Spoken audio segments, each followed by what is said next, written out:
अंतःकरण शुद्धिकरण के लिए सत्संग, भक्त कथामृत आस्वादन सर्वोत्तम पंथा है।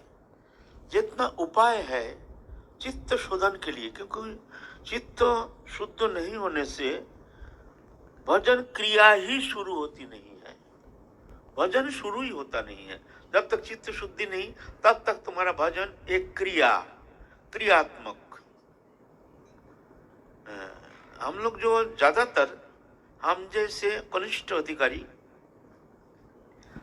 अधिकारी साधक, हम लोग जो भजन करते हैं, ये भजन ये अनुशीलन है। बच्चा लिखना आता नहीं है, हाथ घुमा रहा है, हाथ घुमाना ये उसका पढ़ाई नहीं हो रहा है ना, लेकिन हाथ घुमाते घुमाते एक दिन वो स्वयं लिख लेता है। तो वो जो हाथ घुमाना, इसको कहते हैं अनुशीलन। ऐसे ही हमारे गुरु प्रदत्त नाम जप, ध्यान धारणा, उपासना, पूजा पाठ आदि, व्रतों आदि जो भी निर्देश करते हैं, तो ऐसे ही हमारे लिए एक रेखांकन जैसे हम अनुशीलन करते हैं। भजन जो है अंतःकरण वृत्ति, ये इंद्रिय वृत्ति नहीं है। इंद्रियों के द्वारा जो भी कर्म करते हैं वो है इंद्रिय वृत्ति। भजन भी, जब आप भजन अनुशीलन करते हैं, इंद्रिय के द्वारा पूजा करते हैं, पाठ करते हैं, परिक्रमा करते हैं, दंडवत करते हैं, लेकिन अंतःकरण से इसके विशेष संबंध नहीं रहता है। एक क्रियात्मक, कितना जल्दी ये समाप्त हो जाए।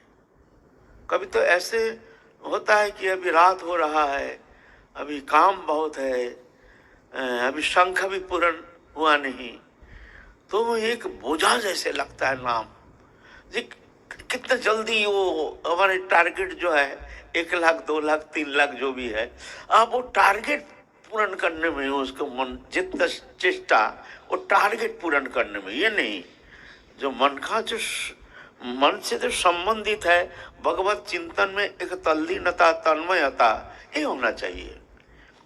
भगवत चिंतन में जब मन की एक तल्लीनता, तन्मयता, तो भजन जो क्रिया जो है, नाम जप, ध्यान धारणा, पूजा पाठ, स्तव स्तुति, व्रत जप तप आराधना, दंडवत परिक्रमा आदि, तीर्थ पर्यटन आदि, ये कम होने से भी उतना कुछ फर्क नहीं पड़ता है। अगर तुम्हारा अंतर जगत में वो प्रिपरेशन है, माने तुम्हारे मन में हर्षमय भगवत चिंतन में एक तल्लीनता, तन्मयता, ऐसा होता है।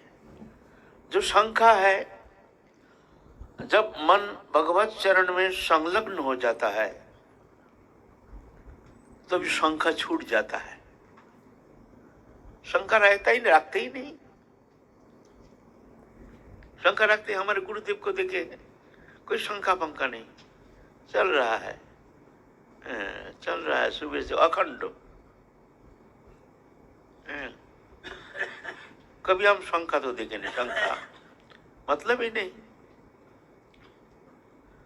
शंका क्या है? हमारे भजन में प्रगति हो रही है कि नहीं, उत्तरोत्तर हमारे साधन चेष्टा बढ़ रही है कि नहीं, ये एक काउंटिंग का माध्यम से हम जानते हैं कि हमारे इतना नाम करते हैं कि हमारा नाम शंका घट गया, तो मान लो तुम्हारे भजन से तुम अभी नीचे गिर रहे हो, तुम्हारा भजन चेष्टा में दुर्बलता आ गई है, वो भजन चेष्टा भी है नहीं। ये प्रमाण है। कैसे ना, हमारे वो शंका हम पूर्ण नहीं कर पा रहे हैं, तो हमारे टारगेट रहता है कि भी उत्तरोत्तर हमारे साधन चेष्टा वर्धित होना चाहिए। तो उसके लिए शंका भी हमको बढ़ाना है। नाम तो स्वयं सरट संपूर्ण हो, नाम इच्छा से लो, अनिच्छा से लो, कैसे भी लो, नाम पूर्ण फल प्रदान करते हैं। ऐसा नहीं मन लगता नहीं तो हमारे जो भजन करते हैं उसमें हमारा फल कम मिलता है, ऐसा नहीं। संकीर्तन परिहास्यं हिरणमेव वा वैकुंठ नाम ग्रहणात् अशेष अगहरं विदु। सांकेतिक शब्द के द्वारा भगवत नाम परिहास मजाक करते करते भगवान नाम उच्चारण, अवहेलन के साथ दूसरे को एक मजाक उड़ाने के लिए कभी कभी नाम उच्चारण करते हैं, बोलते हैं अशिष अघोहरंग विदु, अशिष अमंगल को नष्ट करने में समर्थ है ऐसे नाम। और श्रद्धा पूर्वक जब नाम लेते हैं तो उसका फल ना जाने क्या देते हैं प्रभु। तो ऐसा नहीं, मन लागे या ना लागे तुम भजन चेष्टा, कोई भी भजन अंग ये नहीं जो सिर्फ नाम जप, 64 प्रकार भजन अंग, एक अंग साधे कि साधे बहु अंग, निष्ठा हইলে उपजाए प्रेमेर तरंग, एक अंग साधे किंबा साधे बहु अंग, अंग माने 64 अंग भजन के 64 अंग। इसमें जिस अंग में तुम्हारा मन लगता है उस अंग का ही तुम अनुशीलन करो।